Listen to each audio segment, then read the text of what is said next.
राज्याचे कृषी मंत्री दत्तात्रय भरणे आपल्या सोबत आहेत. मामा, शेतकऱ्याची पीक विमा देताना क्रूर चेष्टा केली जाते. लातूरमधील आदमापूर कृषी कार्यालयाच्या बाहेर 2023 मधील पीक विम्याची मंजूर यादी जी आहे शेतकऱ्यांची ती लावण्यात आली आणि त्या ठिकाणी उत्तमराव जाधव यांना केवळ 1 पैसा पीक विमा मंजूर करण्यात आलाय. क्रूर चेष्टा आहे ही शेतकऱ्यांची, काय सांगाल? म्हणजे आता हे माहिती आपल्याकडून मला समजलेली आहे, पण असं 1 पैसा वगैरे देणं हे काय बरोबर नाही. आणि असं कोण जर चुकलं असेल तर निश्चित प्रकारे कृषी विभागाच्या माध्यमातून त्या विमा कंपनीला एक समज दिली जाईल. आणि निश्चित प्रकारे खरं तर आपल्या सगळ्यांना माहिती आहे की या राज्यातला शेतकरी माझा आज अडचणीत आहे आणि अडचणीत असलेल्या शेतकऱ्याला कुठेतरी एक सहकार्य मदत झाली पाहिजे. शेतकऱ्याच्या वेळेस कधी अतिवृष्टी होते, कधी दुष्काळ पडतोय, कधी गारपीट होते, तेव्हा शेतकऱ्याला मदत झाली पाहिजे. आणि या अतिवृष्टीच्या काळात सुद्धा या राज्याचे मुख्यमंत्री आणि दोन्ही उपमुख्यमंत्र्यांनी एक शेतकऱ्याला उभा राहण्यासाठी एक चांगली मदत ही जाहीर केलेली आहे. साधारणतः राज्याचा जर विचार केला तर 1,03,00,000 हेक्टरचं नुकसान या राज्यामध्ये झालेलं आहे. आणि शासनाच्या माध्यमातून आतापर्यंत 28 GR निघालेले आहेत आणि 28 GRच्या माध्यमातून 19,800 कोटी रुपयाची मदत ही शेतकऱ्याला दिली गेलेली आहे. अजूनही काम चालू आहे, अजूनही मदत आपण शेतकऱ्याला निश्चित प्रकारे देतोय. आणि अडचणीत आलेल्या शेतकऱ्याला एक तिथं तुम्हाला माहिती की आमच्या सगळ्या पक्षांच्या महायुतीच्या जाहीरनाम्यात होतं की शेतकऱ्यांची कर्जमाफी ही केली गेली पाहिजे. आणि त्यासाठी राज्य सरकारने नुकतीच परदेशी साहेबाच्या त्यांच्या अध्यक्षतेखाली एक समिती नेमलेली आहे आणि त्या समितीचा साधारणतः अहवाल हा एप्रिल महिन्याच्या पहिल्या आठवड्यात येईल.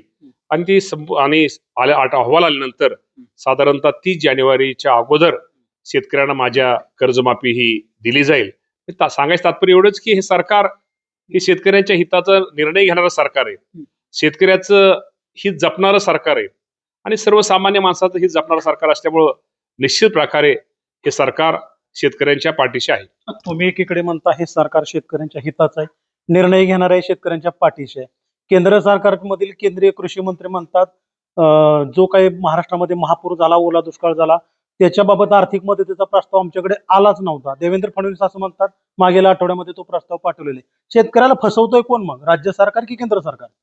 शेतकऱ्याला फसवण्याचा विषयच नाही. तुम्हा सर्वांना माहिती आहे की केंद्र सरकारकडे आपण मदत मागताना तो अहवाल राज्यामध्ये तुम्हाला माहिती आहे की पार नोव्हेंबर पर्यंत गेल्या महिन्यापर्यंत अतिवृष्टी होत होती, तेव्हा अहवाल पाठवायला थोडा माहिती घ्यायला उशिरा. आणि एकदा अहवाल पाठवला तर परत डबल तो अहवाल आपल्याला पाठवता येत नाही आणि माहिती तिथं केंद्राला पाठवलेली ही अचूक असली पाहिजे आणि अचूक असली पाहिजे. आणि तुम्हाला मी एक सांगतो की तुमचं कोण असतं सगळ्यांचं जमलिंग झालंय.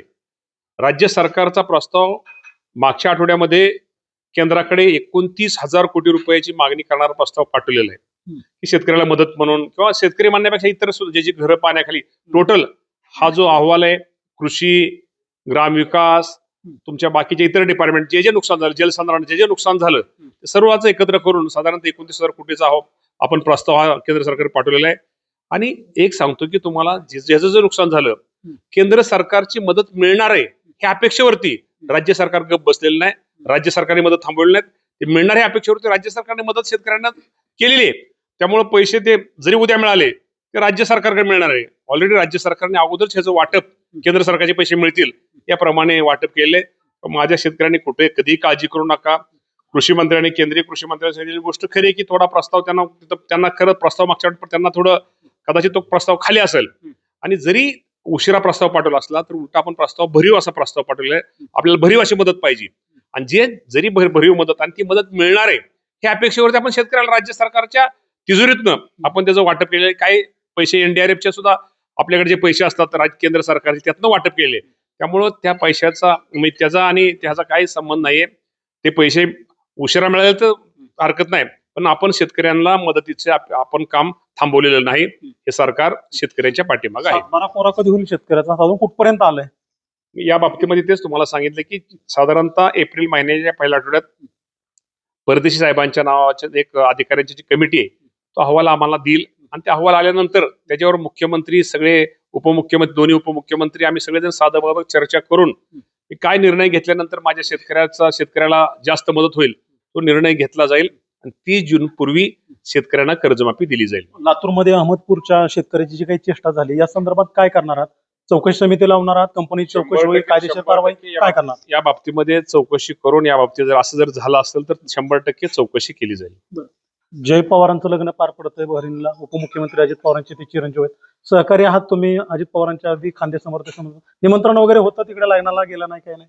हे निमंत्रण असायचं कारण हे फक्त घरगुती लग्न आहे त्यांचं. इथं फक्त आमच्या पक्षाच्या दोन्ही अध्यक्षाला फक्त निमंत्रण आहे, कोणाला निमंत्रण नाही. जय पवार आमच्या नेत्यांचे चिरंजीव आहेत, त्यामुळे आमच्या शुभेच्छा लग्नाला गेलो काय न गेलो काय हे त्यांना आहेतच. इंदापूर नगर परिषद झालेली आहे, मतदान झालंय, सर्व झालंय, मतदान मोजणी लांबले, गुलाल कोणाचा असणार आहे काय? लोकांनी मतदान केलंय, गुलाल कोण उधळणार? जनतेने जो कौल दिलेला आहे तो आता बंद झालेला आहे. ठीक आहे, ज्याचा असेल तो, त्यामुळे निकाल तर लागणार आहे. त्यामुळे निकालाच्या बाबतीमध्ये जो कोण आता शेवटी जनतेने कौल तर बंद झालेला आहे, तर जो कोण निवडून येईल त्याचं अभिनंदन. खूप खूप धन्यवाद. तर हे होते राज्याचे कृषी मंत्री दत्तात्रय भरणे. देवा राखून, NDTV मराठी, इंदापूर.